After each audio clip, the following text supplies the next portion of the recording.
ఆమె దేవుడి సన్నిధి కొత్తగా వస్తున్నాడు. ఆమె 6 నెలలు అయిందంట దేవుడి సన్నిధి మొత్తం స్టార్ట్ చేసి. అయితే 6 నెలలు అయ్యాక దేవుడి సేవ దగ్గరికి వెళ్ళాక, అయ్యగారు నేను ఇక్కడ నుంచి దేవుడి సన్నిధికి రానండి. ఏమ్మా అంత మాట అమ్మా?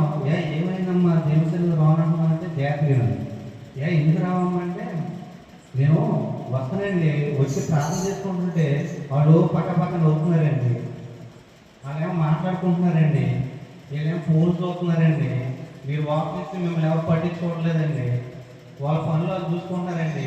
మరి ఎలాంటి సరే నేను ఎందుకు రావాలండి? నేను రానండి, నేను మానేస్తానండి అన్నాను. అయితే ఆ సేవకుడు ఏం చేశాడంటే, సరేనమ్మా నువ్వు ఎలాగ మానేద్దాం అనుకున్నావు కదా, నేను ఒక పని చెప్తాను, ఆ పని చేయమ్మా.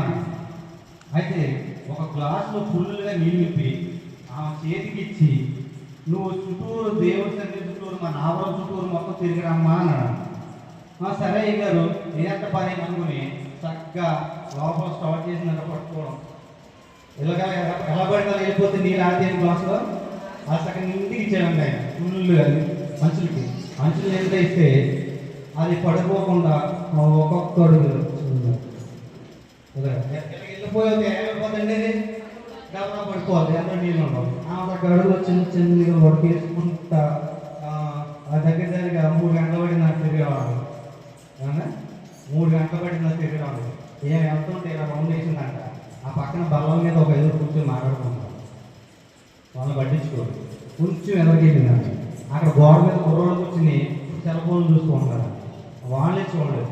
అలా తిరుగుతుంటే ఆడవాళ్ళు కూర్చొని వేసుకుంటారంట, వాళ్ళని చూడలేదంట.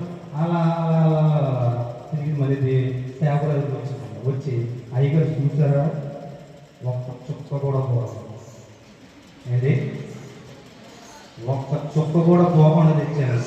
నేను ఇక దేవుడి సన్నిధికి రాను. ఏమన్నాక, మీరు చెప్పిన మాట ప్రకారం నేను చేశాను కాబట్టి నేను దేవుడి సన్నిధికి రాను అన్నాను. సాగదీసి మూడు ఎదరికెక్కకుండా నేను దేవుడి సన్నిధికి రాను అన్నాను. ఆయనప్పుడు ఏమ్మా ఎంతసేపు ప్రయాణం చేసుకుంటా నీళ్ళు చుక్క కూడా పడకుండా బాగానే వచ్చావు, మరి అక్కడ అక్కడ నీకు ఎవరైనా కనిపించారా అంటే, నాకు ఎవరు కనపడలేదండి.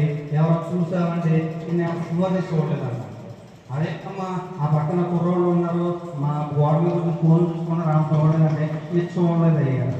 మరి అక్కడ బలం మీద పెద్దోళ్ళు కూర్చొని మాట్లాడుకుంటున్నారు, వాళ్ళు చూడలేదమ్మంటే నేను చూడలేదు అయ్యారంట. మరి అక్కడ పక్కన ఆడవాళ్ళు కూర్చొని వాళ్ళు మొట్టలు